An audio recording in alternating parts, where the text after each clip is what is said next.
नमस्कार, आदाब, सत श्री अकाल। लाइव नेशन 7 में आपका स्वागत है। मैं शादाब मलिक।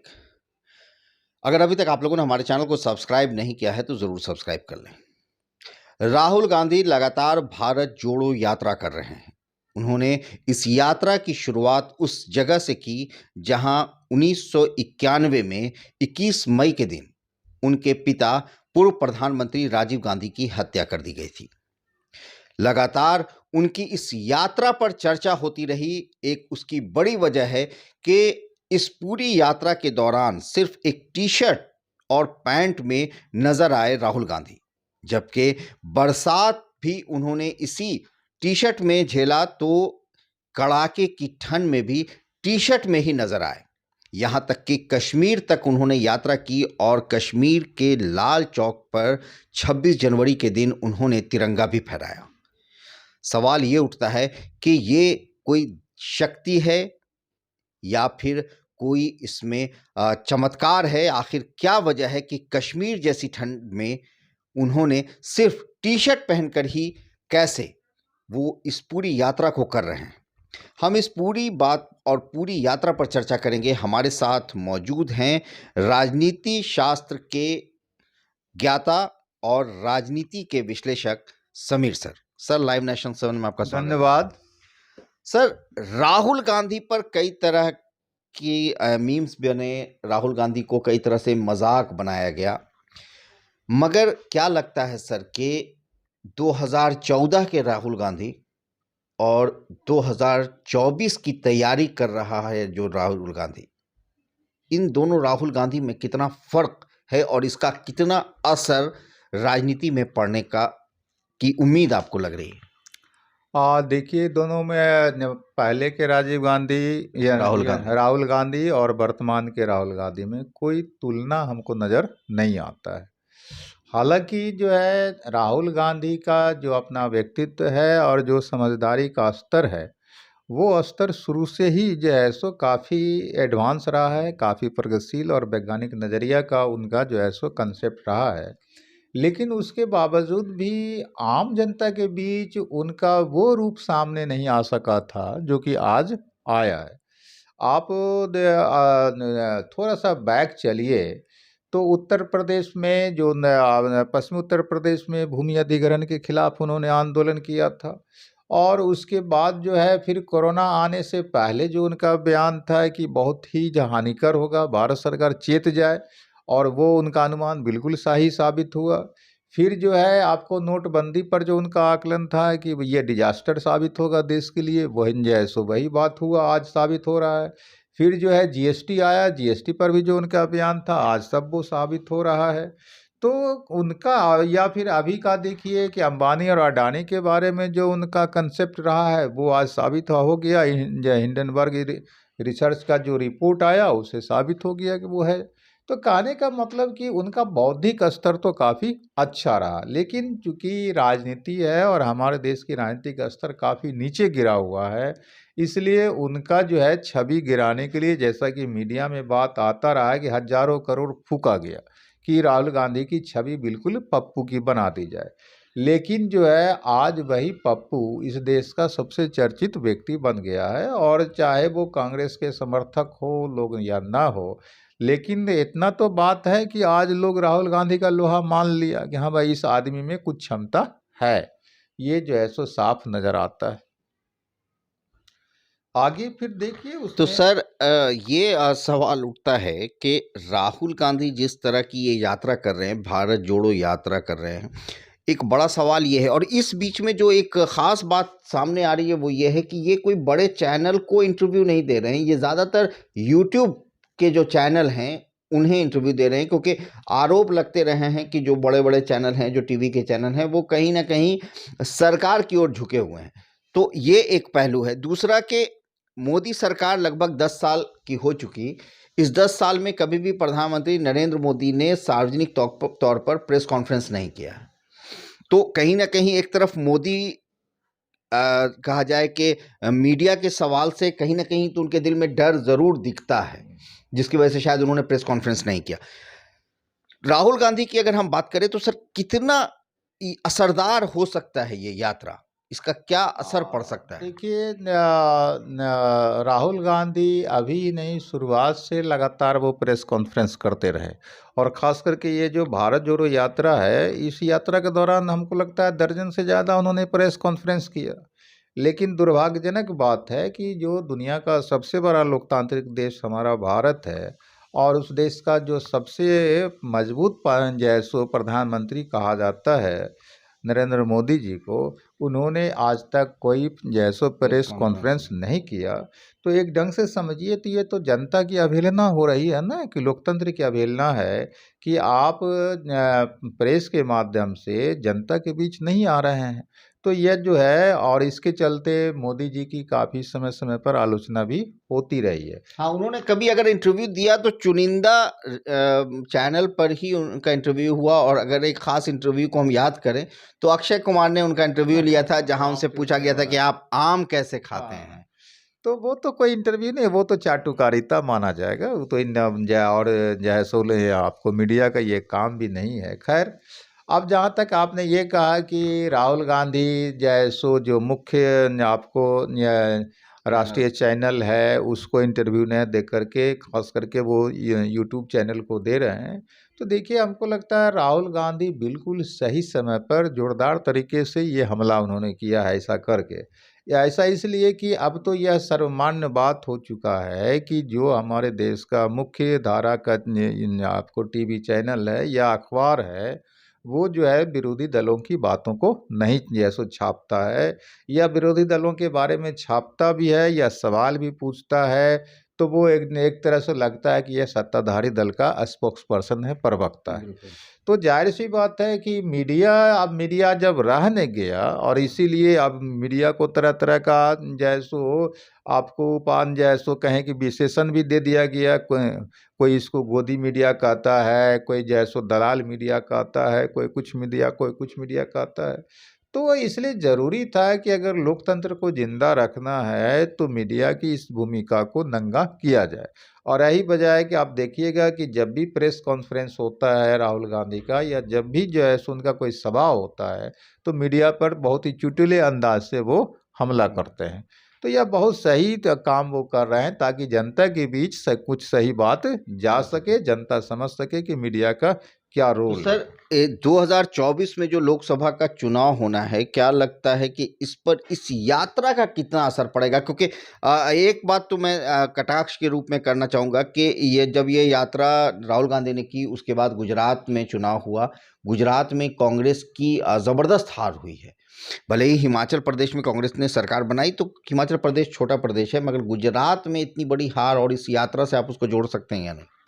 नहीं, देखिए कि आपको गुजरात की जो बात करते हैं ना, सबसे पहले ये मान लेना होगा कि गुजरात हमारे देश का एकमात्र ऐसा राज्य है जहाँ की दक्षिणपंथी विचारधारा जो है सो ज़बरदस्त मजबूत रहा है शुरू से, और उसके चलते वहाँ पर कोई प्रगतिशील विचारधारा को पनपने का मौका नहीं मिला। हालांकि कांग्रेस भी लंबे समय तक वहाँ शासन में रही, लेकिन कांग्रेस की भी तो अपनी कमजोरी रही कि उसको जिस पैमाने पर वैज्ञानिक शिक्षा का प्रचार करना चाहिए था, जिस पैमाने पर संविधान को आम जनता के बीच पहुँचाना चाहिए था, वो नहीं पहुँचा सकी।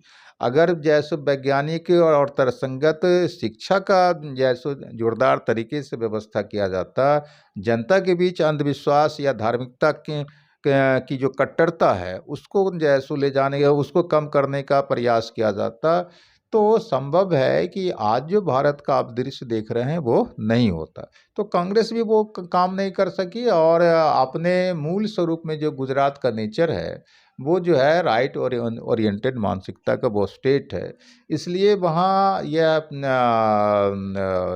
बीजेपी का हारना हमको लगता है कि असंभव था, और आगे भी बहुत ज़्यादा कुछ जब वहाँ दिखाई नहीं पड़ता है। तो इस यात्रा का असर 2024 के चुनाव में क्या पड़ेगा सर? ये आप से लोग जानना चाहेंगे। सबसे बड़ी बात तो यह है कि कांग्रेस एक बार फिर से चर्चा में आ गई, जो कि चर्चा में नहीं रहती थी।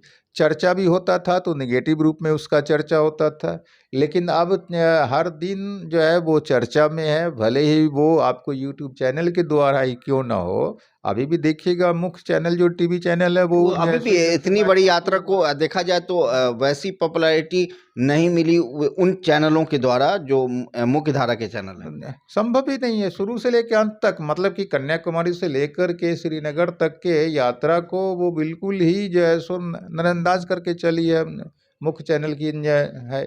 लेकिन अब सवाल उठता है कि एक तो है कि कांग्रेस चर्चित हो गई, दूसरी बात है कांग्रेस के बारे में एक जो है सो कंसेप्ट बना, और हमारे देश की जो राजनीति है देखिएगा सिद्धांत के आधार पर कम हमारे देश में राजनीति होती है, यहाँ व्यक्ति आधारित राजनीति होती है।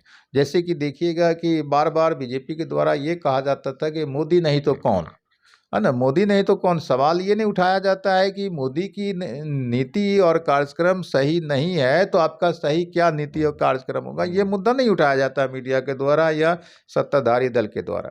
व्यक्ति के बारे में पूछता है कि अगर ये पहलवान पसंद नहीं तो आपका दूसरा पहलवान कौन होगा। ये व्यक्ति आधारित राजनीति हमारे देश में चलती है। तो पहले लोगों के में ये जो कंसेप्ट था कि राहुल गांधी उस योग्य नहीं है जो मोदी के विकल्प बन सके, लेकिन अभी जो इन्होंने लगभग 4000 किलोमीटर की पैदल यात्रा कर ली, एक टी शर्ट पहन करके यात्रा कर ली, तो उसके चलते और जिस तरह का परिपक्व बयान उन्होंने जैसो देना शुरू किया और जिस ढंग से आम जनता से जुड़े हुए मुद्दे को उठाना उन्होंने शुरू कर दिया, उससे राहुल गांधी की लोकप्रियता तो चरम सीमा पर पहुंच चुकी है। तो सर ये तो अब है कि ये तो लाभ उनको मिल रहा है, ये सारा लाभ है उनका, लेकिन अब सवाल है कि ये लाभ और ये जन जागरूकता क्या वोट में कन्वर्ट होगा, ये सवाल उठता है। कांग्रेस के पक्ष में ये वोट जाएगा तो देखिए इसमें स्पष्ट रूप से कुछ भी कहना मुश्किल है। मुश्किल इस सेंस में है कि चुनाव तो जनता नहीं लड़ती हमारे देश में। जनता का वो राजनीतिक स्तर नहीं है कि वो सही और गलत का विश्लेषण करके अपने ऊपर वो मुद्दा को ले और जा करके चुनाव में भागीदारी करे, ये अभी जागरूकता नहीं है हमारे देश में। तो जन जागरूकता को जो फैला है जन जागरूकता उसको राजनीतिक रूप में लाभ में कैसे बदला जाए, इसके लिए आवश्यक हो जाता है कि कांग्रेस पार्टी को अपने संगठनों पर ध्यान देना होगा। लोकप्रियता उस पार्टी की बढ़ गई, लोकप्रियता उसके नेता की बढ़ गई, लेकिन कांग्रेस का तो अभी संगठन बिल्कुल ही जो है सो चरमराया हुआ है। तो हमको लगता है कि जब तक संगठन पर अब राहुल गांधी ध्यान नहीं देंगे तब तक जितना लाभ मिलना चाहिए था कांग्रेस पार्टी को उतना लाभ नहीं मिलेगा। लाभ मिलेगा वो आंशिक लाभ होगा, लेकिन अगर संगठन को ये मजबूत कर लेते हैं और तब इनको तो जबरदस्त लाभ मिल सकता है। लेकिन सर एक बात तो साफ है कि जिस तरह से प्रधानमंत्री नरेंद्र मोदी 2014 में सत्ता में आए, 2014 के बाद फिर उन्होंने सत्ता को 2019 में भी उन्हीं के पास रही, लेकिन इस बीच में जो एक बड़ी चीज़ है वो ये कि नरेंद्र मोदी जिस रूप से खुद को सामने लाते रहते हैं, जितनी मतलब उनके लुक पर उनका ध्यान होता है, उनके एक एक एक्टिविटी को कैमरे में कैद किया जाता है, यहाँ तक कि वो जब माँ के चरण को छूते हैं तो भी वो कैमरे के ज़रिए लोगों तक पहुँच जाता है। क्या ये नहीं लगता कि सर ये सारी चीज़ें जो जिस तरह से वो सोशल करते रहे उतना सोशल वो खुद नहीं हो पाए, ना लोग से उतना उनका जुड़ाव रहा, तो ये कहीं ना कहीं कांग्रेस राहुल गांधी का ये जुड़ाव जो जनता की तरफ हुआ है, जिस तरह से वो जनता के बीच में जाकर लोगों से, यहाँ तक कि अपनी यात्रा के दौरान गले मिले हैं, लोगों ने लड़कियों ने उनके हाथ पे राखी भी बांधी है, उनके साथ सेल्फी भी ली है, तो क्या लगता है कि ये जुड़ाव उनको फ़ायदा पहुंचाएगा? देखिए निश्चित रूप से ये लाभ मिलेगा। आप तुलना करिए गांधी जी से। गांधी जी जब जनवरी 1915 में भारत वापस लौटे थे तो उन्होंने आते के साथ भारत में राजनीति शुरू नहीं किया। उन्होंने सबसे पहले भारत को समझने के लिए जो है सो भारत भ्रमण किया और जगह जगह जा करके यहाँ की सामाजिक, आर्थिक, राजनीतिक और धार्मिक स्थितियों को समझा और उसके बाद उन्होंने अपने आप को यहाँ की राजनीति एक सफल राजनीति के रूप में ढालना शुरू कर जैसो किया। तो आज मान लीजिए राहुल गांधी भी एक टी शर्ट से को पहन करके आम जनता के साथ मिलते हुए, उनको गले लगाते हुए अगर आगे बढ़ते चले गए, देश के एक छोर से दूसरे छोर तक पहुंच गए, तो इसका लाभ तो उनको मिलेगा। और यह जो है एक बात तो सही है ना कि भाई टी शर्ट में पहन करके ये शक्ति कहाँ से आई हुई? ये शक्ति आप इसको भी गांधी जी से जोड़ सकते हैं कि जब गांधी जी भी तो पहले सूट बूट में रहा करते थे, लेकिन जब देश उन्होंने भ्रमण किया और कुछ लोगों ने सवाल भी उठाया कि आप सूट बूट में रह करके यहाँ की जनता की दर्द को कैसे आप समझिएगा, या फिर जो है आप यहाँ की जनता से जुड़ कैसे पाइएगा। तब उन्होंने जो है आपको सूट बूट छोड़ा और कहा कि जनता जिस अवस्था में रहती हम उसी अवस्था में रहेंगे। उसी का नतीजा है कि एक धोती पर उन्होंने पूरी जिंदगी काट ली। तो वही हालत हमको लगता है कि राहुल गांधी का भी जिस तरह से मजाक बनाया गया और जितना जोरदार तरीके से मजाक बनाया गया, हजारों करोड़ रुपया उनको पप्पू बनाने में साबित किया गया, खर्च किया गया, तो हमको लगता है कि शायद वो उनको ये बात काफ़ी हंट किया है और वो अडिग हो गए हैं कि अब जो कुछ भी करना है हमको अपनी योग्यता का प्रदर्शन करना और इस देश के लिए करना है। और जब इच्छा शक्ति आदमी का मजबूत हो जाता है, तो जैसे गांधी जी एक धोती पर जिंदगी काट लिए, तो लगता है कि वही इच्छा शक्ति इनके अंदर जो है सो मजबूत हुआ और उसी का देन है। अन्यथा कोई ऐसा साइंस नहीं है जो यह साबित कर दे कि ये व्यक्ति कोई दवा लेकर के जो है सो चल रहा है, या कोई ऐसा व्यक्ति होता है जो इस तरह के कड़ाके के ठंड में रह सकता है। जब कश्मीर जैसी जगह पर सर, जहाँ सिक्योरिटी के लोग नजर आ रहे हैं पूरे जैकेट में और उनके मुंह से भाप तक आप निकल रहा है। देखिए ना कि भाई कांग्रेस कश्मीरी जितने नेता लोग हैं वो लोग गर्म कपड़ा पहने हुए हैं, लेकिन ये नहीं गर्म कपड़ा पहने हुए। तो हमको लगता है ये इच्छा शक्ति की देन है कि इनका विल पावर इतना मजबूत हो गया है कि अब हम कुछ करके रहेंगे इस देश के लिए, उसी का नतीजा है। क्योंकि ये इच्छा शक्ति जो आपने गांधी जी के एग्जाम्पल दिया, जैसे सर लगभग 1921 के बाद उन्होंने बिल्कुल अपने लुक को अलग कर दिया और बहुत ही शौकीन रहे। हमारे ख्याल से उस वक्त वो सूट के साथ साथ सर पे टोपी भी रहा करती थी, पूरा जैसो एकदम ब्रिटिश स्टाइल में रहा करते थे। तो ये क्या लग रहा है सर कि ये सारा जो जिस तरह का लुक है, वो दाढ़ी भी उन्होंने वैसी बढ़ा ली है, दाढ़ी में आप मतलब जो कच्ची पक्की दाढ़ी बोलते हैं वो लुक, तो ये मतलब एक गंभीर राहुल गांधी नजर आ रहे हैं जो 2024 के लिए प्रधानमंत्री नरेंद्र मोदी के लिए कहा जाए कि टक्कर देने वाले। ये देखिए, ये मतलब मोदी जी के लिए तब ये चुनौती बन ही गए, साथ ही साथ जो विरोधी दल हैं उनके लिए भी एक ढंग से ये चुनौती बन गए, क्योंकि बहुत सारे ऐसे क्षेत्रीय दल के नेता लोग हैं जो खुद को पीएम बनने का सपना देख रहे थे। लेकिन अब जिस ढंग से उभार कांग्रेस पार्टी का और उनके नेता राहुल गांधी का हुआ है, अब हमको लगता है बहुत सारे क्षेत्रीय दलों को भी अब विकल्प नजर आने लगा, अब विकल्प नजर आने लगा है। तो इसलिए अब तो लगता है कि बिल्कुल आमने सामने का होगा जैसो आप 2024 चुनाव। लेकिन निर्भर करता है कि कांग्रेस सहित जो विभिन्न जैसो राजनीतिक दल हैं उनका गठबंधन के प्रति क्या रवैया रहता है। अगर खूब मजबूत नहीं, ढीला ढाला भी अगर संगठन या जैसो गठबंधन इन लोग का बन गया, तो हमको लगता है ये लोग अच्छा खासा लीड ले लेगा। बहुत बहुत धन्यवाद सर। धन्यवाद। तो राहुल गांधी टी शर्ट पहनकर भारत जोड़ो यात्रा कैसे कर रहे हैं, क्या शक्ति उन्हें मिली है या फिर क्या कारण है कि उन्होंने ऐसा किया, ये सारी चर्चा हमने की। हमारे साथ मौजूद थे समीर सर।